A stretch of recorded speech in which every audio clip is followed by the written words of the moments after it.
नमस्कार साथियों, इस क्लास में हम लोग एक मोस्ट इम्पॉर्टेंट टॉपिक के बारे में चर्चा करने वाले हैं।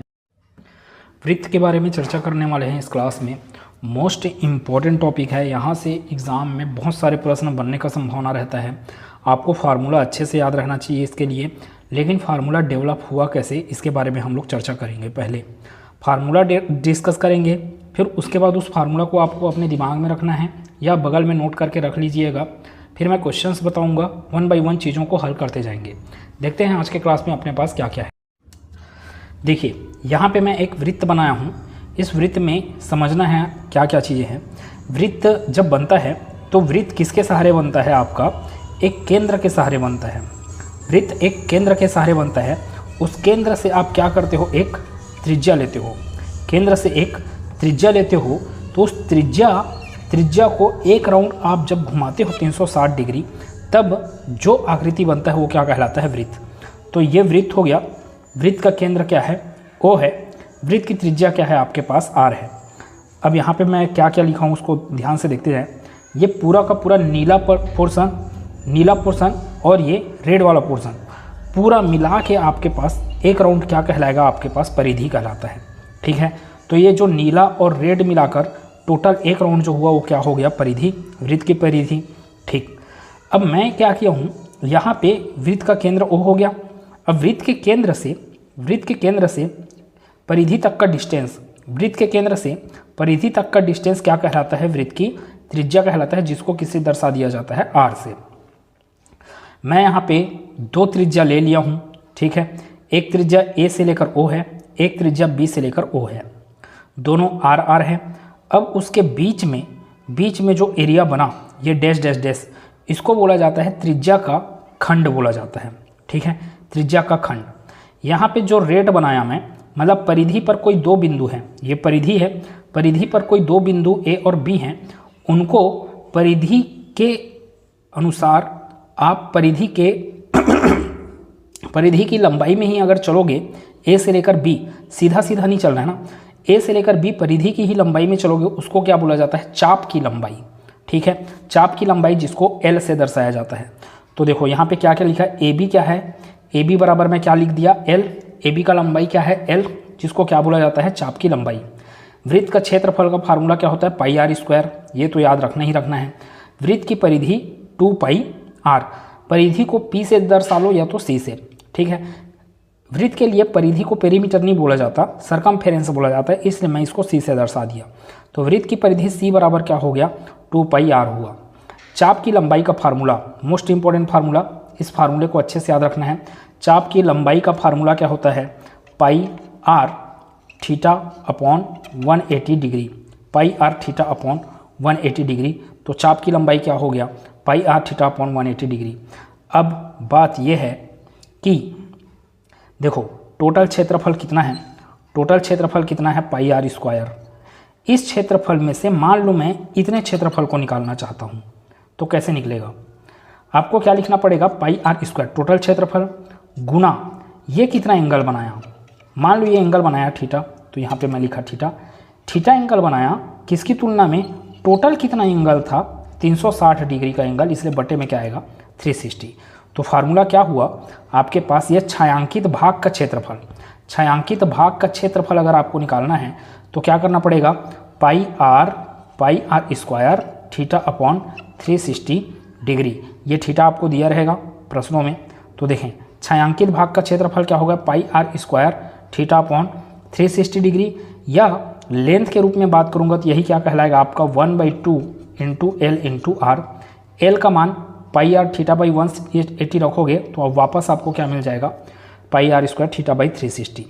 तो छायांकित भाग का क्षेत्रफल के लिए फार्मूला याद रखें, 1/2 एल आर या फिर पाई आर स्क्वायर थीटा बाई 360। छायांकित भाग का हुआ ना, तो इसी प्रकार अगर मैं ये अछायांकित भाग, ठीक है, जो सफ़ेद सफ़ेद दिख रहा है, उसका अगर क्षेत्रफल निकालना है मेरे को, तो टोटल क्षेत्रफल पाई आर स्क्वायर में से इस छायांकित भाग के क्षेत्रफल को मैं क्या कर सकता हूँ? घटा सकता हूँ। ठीक है, या तो ये काम कर लें, या आप कैसे काम कर सकते हो थोड़ा सा और सुने। मान लो ये कितना डिग्री है? 30 डिग्री।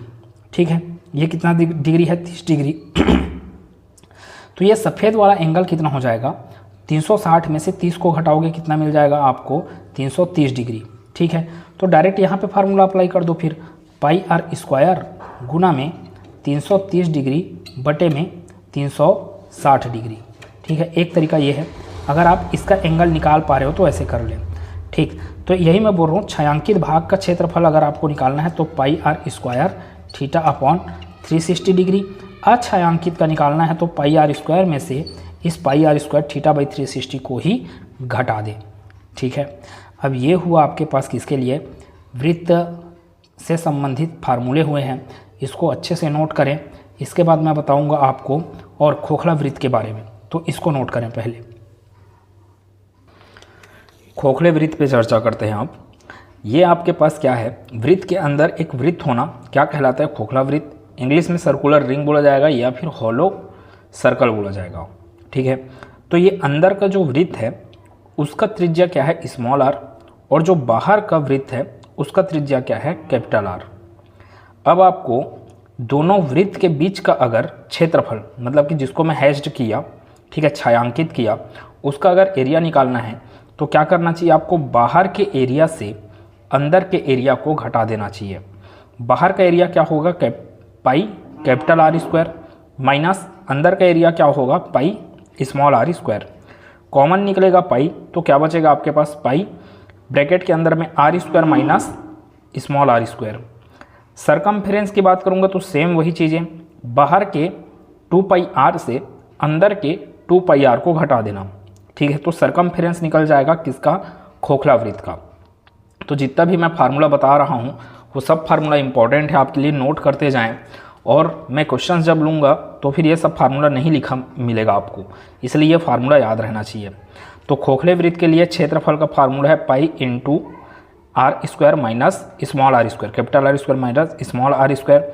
वैसे ही सरकमफेरेंस के लिए 2 pi into capital R minus small r. अगर मैं अर्धवृत्त की बात करूं, अर्धवृत्त मतलब कि आपका वृत्त का आधा भाग, तो परिमाप की अगर बात किया जाए तो देखो ये पूरा का पूरा क्या था, 2 पाई आर था। तो अगर मैं आधा बोलूं तो क्या हो जाएगा, 2 पाई आर का आधा क्या हो गया, 2 पाई आर का आधा क्या हो जाएगा आपके पास, पाई आर। मतलब कि यहाँ से लेकर यहाँ तक, ठीक है, ये कितना है आपके पास, पाई आर है। और ध्यान दे, यहाँ पे केंद्र था, यहाँ पे केंद्र था, तो इधर भी आर होगा, इधर भी आर होगा, मतलब कि आर प्लस आर 2r। ठीक है, तो ये कितना था आपके पास, पाई आर, और ये क्या हो गया, आर, और ये आर, तो पाई आर प्लस 2r क्या हो जाएगा, अर्ध वृत्त का परिमाप। लेकिन अगर मैं बोलूँगा अर्धवृत्त का सिर्फ वक्र परिमाप, तो क्या हो जाएगा, सिर्फ वक्र ना, कर्व्ड वाला, तो ये बस होगा पाई आर। तो वक्र परिमाप बोलेगा तो फार्मूला चलेगा पाई आर, और अर्धवृत्त का जब परिमाप बोलेगा तो पाई आर में जोड़ना पड़ेगा 2r। और इसका क्षेत्रफल की अगर बात करोगे तो पूरा क्षेत्रफल क्या होता था, पाई आर स्क्वायर, तो आधा क्षेत्रफल क्या हो जाएगा आपके पास, पाई आर स्क्वायर का आधा। ठीक है, इसलिए 1/2 पाई आर स्क्वायर। तो ये सब फार्मूला आपके लिए इंपॉर्टेंट है। इन फार्मूले के आधार पे मैं आपको प्रश्न अब डील कर रहा हूँ, देखते जाएंगे अच्छे से। अब प्रश्नों की ओर आगे बढ़ते हैं हम लोग। फर्स्ट क्वेश्चन से लेके चौथे क्वेश्चन तक यहाँ पे लिखाया हुआ है, आपको फार्मूला दिमाग में रहना चाहिए सभी के लिए। देखते हैं प्रश्न क्या क्या है अपने पास।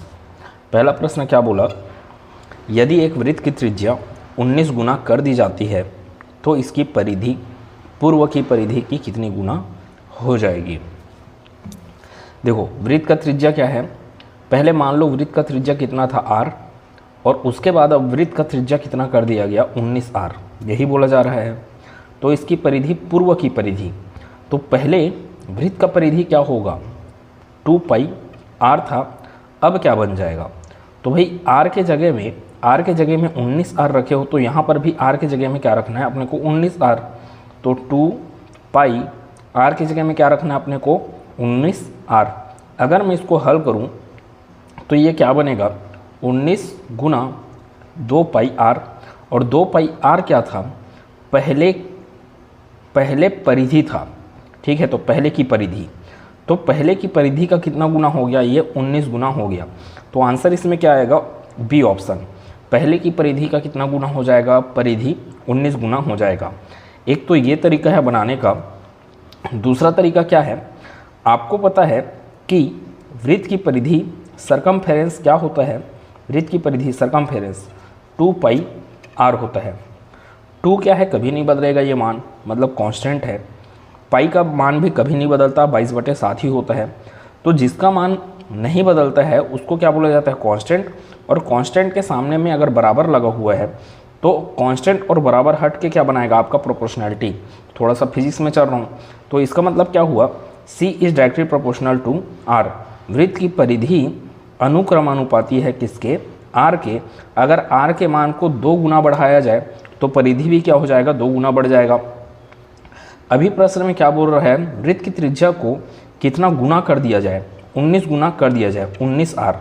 तो C भी क्या हो जाएगा आपका, 19C हो जाएगा। मतलब कि 19R बढ़ाया जाए तो 19C हो जाएगा। वृत्त की परिधि कितना गुना बढ़ जाएगा, 19 गुना बढ़ जाएगा। ऑप्शन नंबर बी प्रश्न के लिए। सेकंड क्वेश्चन पढ़ते हैं। वृत्त की परिधि ज्ञात करें जिसका क्षेत्रफल कितना दिया है, 314 सेंटीमीटर स्क्वायर। अब क्या ज्ञात करना है, वृत्त की परिधि, C का मान ज्ञात करना है। C का फार्मूला क्या होता है, 2πr। यदि मेरे को C का मान ज्ञात करना है तो मेरे को पता रहना चाहिए R का मान। R का मान तो नहीं पता, तो इसको मैं समीकरण 1 दे के रखे रहता हूँ। अब वो R का मान निकालने के लिए हेल्प करने वाला है कौन सा, क्षेत्रफल का फार्मूला, क्योंकि क्षेत्रफल का डाटा दिया है यहाँ पे। क्षेत्रफल एरिया का फार्मूला क्या होता है, πr²। आपको A का मान दिया है प्रश्न में, A का मान कितना दिया है, 314 सेंटीमीटर स्क्वायर। और पाई का मान क्या होता है, 22/7। अब 22/7 का दशमलव में मान लूँ तो वो कितना होता है, 3.14। 3.14। देखो पहले वाले प्रश्न में मैं आगे और कहीं पे भी प्रश्न मिला तो 22/7 कर सकता हूँ। इस प्रश्न में मैं 3.14 इसलिए किया क्योंकि इधर डाटा दिख रहा है 314, ठीक है, तो वो कैंसल आउट हो सकता है करके। तो पाई का वैल्यू हो गया × R²। 3.14 को इधर आप क्या करें, ट्रांसफ़र करें, मतलब कि त्रियक गुना। तो 314/3.14 बराबर में क्या चल रहा है, R²। यहाँ से इसको हल किया जाएगा तो थोड़ा सा ज़्यादा डिटेल से अगर मैं हल करना चाहूँ तो 314/3.14 को मैं दशमलव हटाऊँगा तो ये क्या बनेगा, 314/100 बनेगा। अब इक्वल्स टू क्या चल रहा है यहाँ पे, R²। 100 छलांग मार के ऊपर जाएगा और 314 और 314 कैंसल आउट हो जाएंगे तो 100 ऊपर जाएगा। तो R² बराबर क्या मिल गया, R² बराबर मिल गया 100। R² बराबर 100, तो R का मान कितना मिल जाएगा, 10 सेंटीमीटर ना, 10 सेंटीमीटर, क्योंकि ये सेंटीमीटर स्क्वायर में दिया है तो रेडियस केस में आएगा सेंटीमीटर में। अब देखें R का वैल्यू निकाल डाले आप, और आपको और क्या बोल रहा है, ये 2πr का वैल्यू निकालने। इसलिए समीकरण 1 से 2, और देखो दशमलव में दिया भी है ना, डाटा किस में भी दिया है, दशमलव में भी दिया है, इसलिए पाई का वैल्यू किस में रखें, दशमलव में। 3.14 गुना R का मान कितना है, 10 है। 10 दूनी कितना हो गया, 20। या फिर पहले इसको हल कर लें, 314 गुना 2, तो 2 चौक 8, 2 एकम 2, दशमलव लगा, 2 तिया 6, 6.28 गुना 10 के साथ गुना किया जाएगा तो दशमलव एक स्थान राइट साइड खसक लेगा, तो 62.8 परिधि है ना ये, मतलब कि ये आएगा, मात्रक आएगा इसका सेंटीमीटर में। तो 62.8 ऑप्शन नंबर सी प्रश्न का उत्तर हुआ। देख रहे हैं 2 लाइन का बस प्रश्न है, लेकिन उसको निकालने के लिए आपको थोड़ा सा आगे तक सॉल्यूशन करना पड़ा। आगे प्रश्न देखते हैं। तीसरा प्रश्न क्या लिखा है, तीसरा प्रश्न 1.26 मीटर व्यास का एक पहिया 500 चक्करों में कितनी दूरी तय करेगा। क्या क्या समझ में आ रहा है, व्यास दिया है ना, व्यास दिया है तो रेडियस निकाला जा सकता है। रेडियस क्या होता है आपके पास, व्यास का आधा, डायमीटर का आधा। 1.26 को अगर मैं भाग लगा दूं 2 से तो ये मिल जाएगा आपको रेडियस। तो ये कितना मिला, 0.6, 2 छक्के 12 और ये 2 तिया 6, मतलब कि 0.63 मीटर ना, मीटर क्या हुआ रेडियस का वैल्यू। अब आपको ये बोल क्या रहा है, नंबर ऑफ टन्स, मतलब कि चक्करों की संख्या कितना है, 500 है, एन का वैल्यू। तो ऐसे प्रश्नों में आप थोड़ा सा दिमाग दौड़ाना है। अपने को मैं छोटा सा प्रैक्टिकल करके दिखा रहा हूँ आप लोगों को कि ये आपके पास क्या है, एक पहिया है। इस पहिए में मैं स्टार्टिंग यहाँ पे क्या कर देता हूँ, एक मार्क डाल देता हूँ, ठीक है। अब देखते जाना, अगर ये पहिया एक राउंड ऐसे घूमेगा, ठीक है, एक राउंड अगर घूम के वापस वहीं पे आ गया, इसका मतलब ये है कि इसने आगे तक दूरी तय किया है। तो एक चक्कर में वो कुछ दूरी तय करेगा, फिर 2 चक्कर में कुछ दूरी तय करेगा, 3 चक्कर में कुछ दूरी तय करेगा। मतलब ऐसे चक्करों की संख्या को अगर आप उसके परिधि के साथ गुना करो, ये क्या है, एक चक्कर मारना मतलब कि क्या करना, उसके परिधि जितना है उतना दूरी तय करना। लेकिन एक ही चक्कर नहीं है, यहाँ पे 500 चक्कर हैं, तो चक्करों की संख्या को गुना करना पड़ेगा किसके साथ, परिधि के साथ। तो सिंपल सा दिमाग में ये रखना है कि यदि आपको कुल डिस्टेंस चाहिए तो आपको चक्करों की संख्या के साथ क्या करना पड़ेगा, परिधि का गुना करना पड़ेगा। परिधि के साथ चक्करों की संख्या को गुना करना पड़ता है। यहाँ पे आपके पास आ गया 500। ऑप्शन भी देख लें, यहाँ पे न तो दशमलव वगैरह में है, पूरा डाटा के साथ है। मतलब कि पाई का वैल्यू आप दशमलव के रूप में रखें चाहे 22/7 रखें, वो लास्ट में पूरा कैंसल आउट होकर आपको पूर्ण रूप से मान देने वाला है। 500 गुना 2 गुना 3.14 की जगह में मैं 22/7 रख लिया, ताकि हो सकता है कैंसल आउट हो कुछ। आर का वैल्यू क्या दिया है आपको, 0.63। अब दशमलव का चकल्लस अगर आपको नहीं काटना है तो 0.63 को कैसे लिख सकते हो आप, 63 डिवाइडेड बाई 100, ठीक है। ज़्यादा डिटेल से सॉल्यूशन के लिए ये 100 से ये कट गया 5 बार में, ठीक। 7 से ये कट गया 9 बार में, ठीक है। सब चीज़ कैंसल आउट हो गया। 22 का गुना 9 से करें, 5 का गुना 2 से करके बैठे। 5 दूनी 10 गुना 9 दूनी 18, 9 दूनी 18 और 1 19, ठीक है। तो 198 गुना 10 किया जाए तो ये कितना आएगा, 1980। चूँकि डिस्टेंस था, डिस्टेंस का मात्रक क्या मिलेगा यहाँ पे, मीटर, ठीक। इतना चीज़। चौथे प्रश्न का सॉल्यूशन करते हैं। यदि एक अर्धवृत्त का परिमाप 36 सेंटीमीटर है तो इसका क्षेत्रफल क्या होगा करके आपको पूछ रहा है। यहाँ पे ये वृत्त नहीं बोला, इसने बोला अर्धवृत्त। अब आपको पता है अर्धवृत्त कुछ इस प्रकार से रहेगा जिसका परिमाप, इसने सिर्फ वक्र परिमाप नहीं बोला, परिमाप बोला। इसका मतलब ये कितना होगा आपके पास, पाई आर होगा। ये मैं पहले बताया भी अभी। और ये क्या है, आर, और ये आर। मतलब इसका सरकमफेरेंस क्या हो गया, पाई आर प्लस आर मतलब कि 2r। यहाँ से आपके पास r कॉमन निकलेगा तो अंदर में रह गया पाई प्लस 2, ठीक है। और आगे इसको मैं हल करके बैठना चाहूँ तो ये क्या हो गया, c। अच्छा, अर्ध परिमाप इसका मान दे दिया ना, मतलब c का मान कितना दे दिया गया है, 36। r गुना 22/7 प्लस 2, यहाँ से और हल करें तो 36 बराबर r गुना 7 दूनी 14, 14 के साथ किसको जोड़ा जाना चाहिए, 22 को जोड़ा जाना चाहिए। तो कितना मिल गया, 36। तो ये हो गया 36/7, r गुना 36/7। अब इधर r बराबर, इधर पहले से आपके पास क्या है, 36 है, ठीक है। इस पर ट्रांसफ़र करेंगे, मतलब कि तिर्यक गुना, तो गुना करके ये 36/7 क्या हो जाएगा, 7/36 हो जाएगा। बराबर में क्या हो गया आपके पास r। यहाँ से 36 और 36 कैंसल आउट हो गया, तो r बराबर कितना मिला, 7। r बराबर कितना मिला, 7 सेंटीमीटर ना, मात्रा यहाँ पे सेंटीमीटर दिया तो ये भी सेंटीमीटर। अब r का मान आप निकाल डालें। अब आपको पता है कि क्षेत्रफल निकालना है, इसलिए formula a = pi r square. Pi का वैल्यू 22/7 गुना r का वैल्यू कितना है, 7। 7 का स्क्वायर मतलब कि 7 गुना 7, तो 7 और 7 कैंसल आउट, 22×7 कितना होता है, 154। एरिया है इसलिए मात्रक होगा मीटर स्क्वायर। तो ऑप्शन नंबर ए प्रश्न का उत्तर हुआ। आगे और प्रश्न करते हैं ताकि आपका तैयारी बहुत अच्छे से हो। 5वां प्रश्न देखेंगे, क्या लिखा है 5वां प्रश्न। एक रस्सी जिससे एक बछड़ा बंधा हुआ है 12 मीटर से बढ़ाकर 23 मीटर कर दी गई, अतिरिक्त कितने घास युक्त क्षेत्र को यह चर सकेगा। कई बार प्रश्नों में आपको डायरेक्ट नहीं बोलेगा कि ये वृत्त का प्रश्न है करके, ये आपको समझना पड़ेगा। देखो क्या बोला है प्रश्न में, रस्सी से बंधा हुआ है एक बछड़ा। तो भाई रस्सी से जब बंधा हुआ होगा वो बछड़ा तो कोई ना कोई एक खंभा होगा। अब उस खंभे से एक रस्सी बंधा होगा, यहाँ कहीं पे होगा बछड़ा। अब बछड़ा कितना चढ़ पाएगा, जितने दूर ये रस्सी जा पाएगा। तो मतलब कि बछड़ा चढ़ पाएगा पूरा का पूरा इस एरिया को ऐसे, ठीक है, गोल से इस एरिया को चढ़ पाएगा। थोड़ा सा यहाँ पे बनाता हूँ मैं कि बछड़ा आपका यहाँ से 12 मीटर का रस्सी है, 12 मीटर का रस्सी है, तो बछड़ा चढ़ पाएगा 12 मीटर के त्रिज्या के क्षेत्रफल पर। ठीक, इतना बात समझ में आया।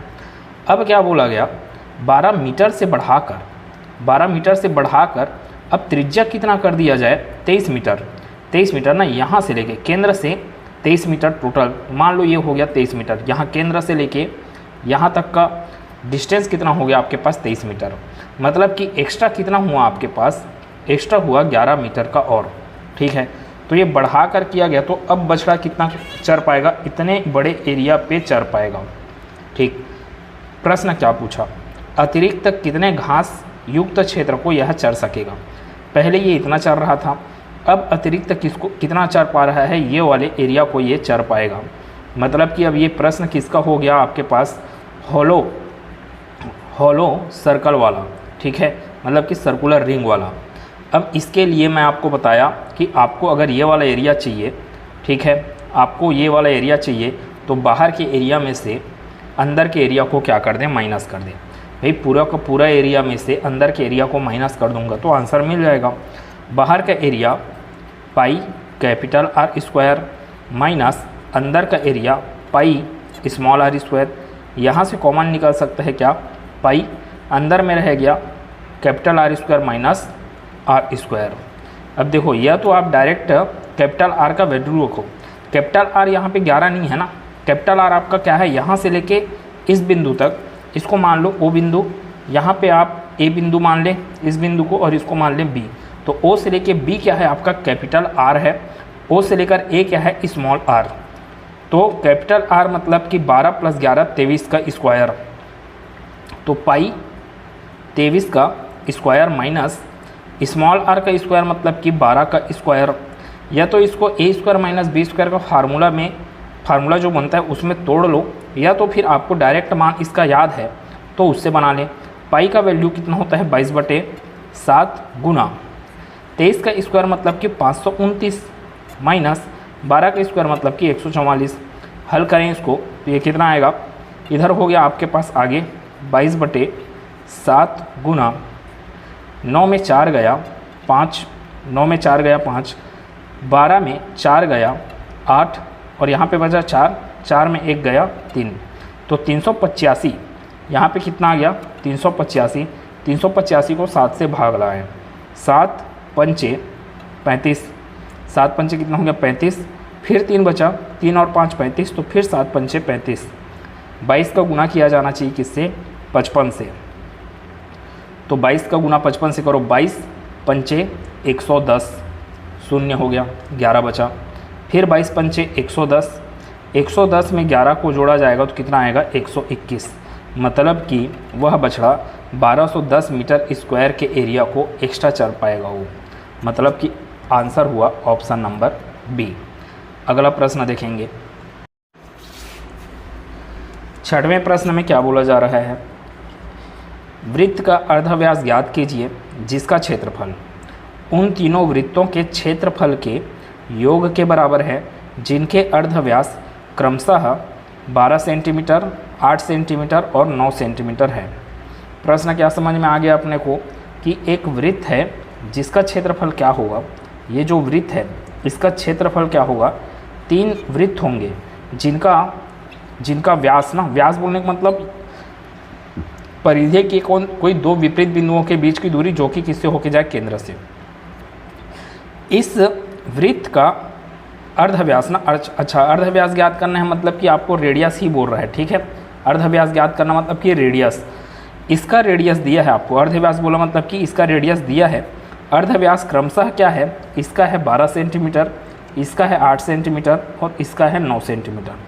प्रश्न के अनुसार क्या बोला गया, ये बड़े से वृत्त का जो एरिया आएगा पाई आर स्क्वायर वो होगा इक्वल्स टू किसके, इस वाले वृत्त का एरिया प्लस सेकेंड वाले वृत्त का एरिया प्लस थर्ड वाले वृत्त का एरिया। तो क्या होते जाएगा, पाई गुना में 12 का स्क्वायर प्लस पाई गुना 8 का स्क्वायर प्लस पाई गुना 9 का स्क्वायर। यहाँ से पाई कॉमन निकलेगा, पाई और पाई फिर क्या हो जाएंगे, कैंसल आउट। तो सिर्फ आपके पास क्या बचेगा फिर, R square equals to 12 square मतलब कि 144 प्लस 8 स्क्वायर मतलब कि 64 और 9 स्क्वायर मतलब कि 81। हल किया जाए, आर स्क्वायर इक्वल्स टू 4 4 8 और 1 9, 4 6 10, 10 और 8 18 का 8 हासिल 1 और ये लास्ट का 1 बचा, हासिल 1 करके 2। तो आर स्क्वायर का मान 289, आर का मान क्या हो जाएगा, वर्गमूल 289 और 289 का वर्गमूल मेरे को पता है कितना होता है, 17 सेंटीमीटर आ जाएगा आंसर। ठीक है, 289 का वर्गमूल 17 होता है, इसलिए आंसर क्या हुआ, ऑप्शन नंबर सी हुआ इस प्रश्न का उत्तर। ठीक है, आगे 2 प्रश्न और देखते हैं। 7वां प्रश्न देखेंगे क्या लिखा है, ए पहिए का व्यास 30 सेंटीमीटर तथा बी पहिए का व्यास 20 सेंटीमीटर है। ए पहिया 240 चक्करों में कुछ निश्चित दूरी तक चलता है, कितने चक्करों में बी पहिया उतनी ही दूरी तय करेगा। मतलब कि प्रश्न में ये पूछा जा रहा है कि 2 पहिया हैं, एक ठोक पहिया आपके पास ए है और एक ठोक पहिया आपके पास बी है। ए पहिया जितना दूर चल पाता है कितने चक्करों में, 240 चक्करों में। अब बोल रहे हैं कि बी पहिया जिसका रेडियस 20 सेंटीमीटर है वो कितने चक्करों में सेम डिस्टेंस को कवर करेगा, सेम डिस्टेंस। ठीक है, सेम डिस्टेंस को कवर करेगा कितने चक्करों में, मतलब कि दूरी क्या होगा, दोनों पहियों के लिए क्या होना है, सेम। अच्छा, मैं बोला जब भी चक्करों वाला प्रश्न आया इसका मतलब आपको परिधि में चक्करों की संख्या को अगर आप गुना कर दोगे तो कुल डिस्टेंस मिलता है। इसका परिधि क्या होगा, 2 पाई r1 ले लो, इसका परिधि बोलने 2 पाई r2। टोटल डिस्टेंस बोलना है तो इसने टोटल डिस्टेंस कितना तय किया, n1 बोल लो, इंटू n1 ना, पहले पहिए का चक्करों की संख्या को n1 और दूसरे पहिए के चक्कर की संख्या को n2 बोल लो। दोनों को इक्वल में इसलिए किया क्योंकि दोनों के द्वारा जो तय किया गया दूरी है वो क्या है, सेम। मैं नहीं बोल रहा हूँ, यहाँ पे बोला देखो कितने चक्करों में बी पहिया उतनी ही दूरी तय करेगा, इसलिए मैं इसको क्या किया, इक्वल। अब जैसे जैसे प्रश्न बोला मान रखते जाए, फिलहाल यहाँ से 2 पाई से 2 पाई कैंसल आउट हो गया तो इसका मान रखने की कोई ज़रूरत नहीं है आपको। r1 का मान कितना है आपके पास, प्रश्न में दिख रहा है 30 सेंटीमीटर ना। अच्छा, और ए पहिए का व्यास है, व्यास क्या है 30 सेंटीमीटर, तो आपको r1 का मान 30 नहीं रखना है, व्यास का आधा क्या होता है, त्रिज्या, तो 30 का आधा हो गया 15 गुना n1 का मान कितना है 240 बराबर r2 का मान क्या है 20 सेंटीमीटर का आधा ना, क्योंकि ये व्यास है तो r2 का मान 20 सेंटीमीटर का आधा कितना हो गया 10 गुना चक्करों की संख्या ही तो अपने को निकालना है। कैंसल आउट करें, 10 इस पर आएगा तो आखिर इसको कैंसल आउट कर देगा। 15 गुना 24 को हल करोगे तो आपको आंसर मिल जाएगा। तो 15 चौक 60 बच गया अपने पास 6, 15 दूनी 30 और 6 36, मतलब कि दूसरा पहिया कितना चक्कर लगाएगा, 360 चक्कर लगाएगा, तभी वो पहले पहिए के द्वारा जो तय किया गया दूरी है उस दूरी के बराबर दूरी को तय करेगा। कौन, दूसरा वाला पहिया। ठीक है, अगला प्रश्न देखें 8वां वाला। 8वां प्रश्न क्या बोला है, दीवार घड़ी की मिनट की सुई की लंबाई 10.5 सेंटीमीटर है, इसके द्वारा 10 मिनट में पूरा किया गया क्षेत्रफल क्या होगा। प्रश्न आपका वृत्त से संबंधित है, ये आपको कैसे समझ में आएगा, जब तक चित्र नहीं बनाओगे तब तक। मैंने जैसे इस प्रश्न को पढ़ा मैंने अपने दिमाग में चित्र बना डाला, मेरे को समझ में आ गया कि ये क्या है, वृत्त से संबंधित प्रश्न है। आपको अगर नहीं समझ में आ रहा तो एक बार क्या करें, इसको चित्र को बनाएं। ठीक है, ये आपके पास क्या है, एक दीवार घड़ी है। अब दीवार घड़ी में आपको पता है कि ये क्या होता है, केंद्र, और एक मिनट का कांटा होता है और एक घंटे का कांटा होता है। दो ही कांटा को हम लोग मेन रूप से मानते हैं। मान लो मिनट का कांटा भी कहाँ पे है, यहाँ 12 पे। ठीक है, ये बजा 1 और ये 2, तो मिनट का कांटा 12 से कहाँ पे आएगा, जब 2 पे आएगा तब बोला जाएगा ना कि 10 मिनट तय किया। अब फिर यहीं पे एक रीजनिंग वाले चैप्टर का कॉन्सेप्ट आता है। रीजनिंग वाला चैप्टर एक्चुअल में आपका मैथ्स का ही टॉपिक है, इसलिए आप पूरा जब चक्कर लगा लेते हो, पूरा चक्कर लगेगा जब, तो वो 360 डिग्री को कंप्लीट किया करके बोलते हैं, 360 डिग्री को। अब हर एक 5 मिनट में आपको दिमाग में रखना है, हर एक 5 मिनट में 30 डिग्री का कोण बनाता है कौन? मिनट का सुई। हर एक 5 मिनट में 30 डिग्री का कोण बनाता है मिनट का सुई। तो 10 मिनट में मिनट का सुई कितने डिग्री का कोण बनाएगा? तो 10 मिनट में मिनट का सुई कितने डिग्री का कोण बना लिया? 60 डिग्री का कोण। और बात आप सुने, ये जो आपको दिख रहा है मिनट, यही क्या है? राउंड राउंड घूमेगा, मतलब कि इस मिनट की सुई की जो लंबाई है वही क्या करेगा? रेडियस का काम करेगा। ठीक है, अर्थात आपको लंबाई जो दिया है 10.5 सेंटीमीटर, वो और कुछ नहीं रेडियस है। रेडियस क्या है आपके पास? 10.5 सेंटीमीटर। अब इस मिनट की सुई के द्वारा ही तय किया गया क्षेत्रफल पूछ रहा है, तो मिनट की सुई के द्वारा तय किया गया क्षेत्रफल कौन सा? ये वाला है ना, 10 मिनट में तय किया। अब मैंने ऐसे ही आपको कॉन्सेप्ट बताया कि ये और कुछ नहीं, ये त्रिज्या खंड है जिसमें आपका एंगल कितना बन रहा है? यहाँ पे एंगल कितना बना? 60 डिग्री का एंगल बना। या इधर से आपको चीज़ें नहीं समझ में आ रहा है तो जैसे आपने मेन डायग्राम देखा था उस हिसाब से ये आपका क्या है? 10 मिनट तय किया है। मिनट का सुई यहाँ पे था तो यहाँ पे आ गया 10 मिनट तय किया। कितने डिग्री का एंगल तय किया इसने? 60 डिग्री का एंगल तय किया। तो इस एरिया को अगर मेरे को निकालना है तो क्या फार्मूला लगता है आपके पास एरिया का?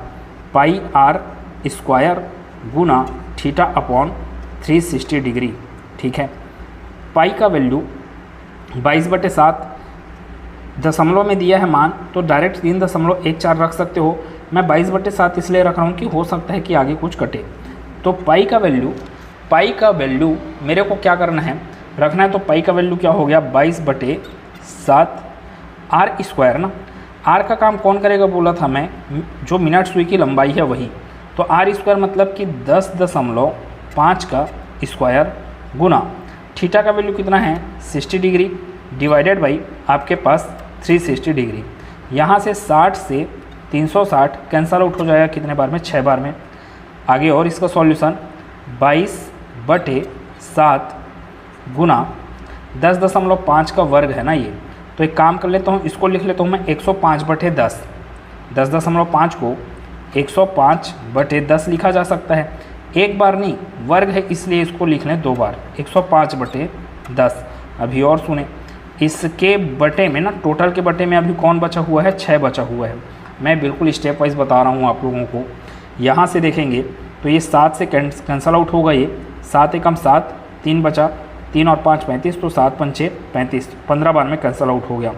और देखें ये 15, 5 तिया 15 और ये 5 दूनी 10। ठीक है, 3 बचा है, 105, 2, 10 और यहाँ पे 22।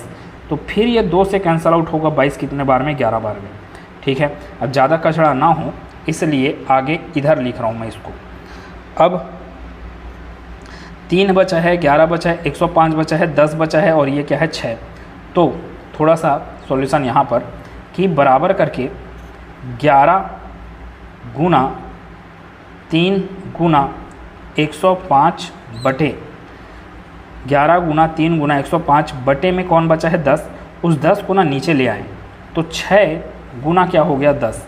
ठीक है, यहाँ से फिर कैंसल आउट होगा, 3 एकम 3 और ये 3 दूनी 6।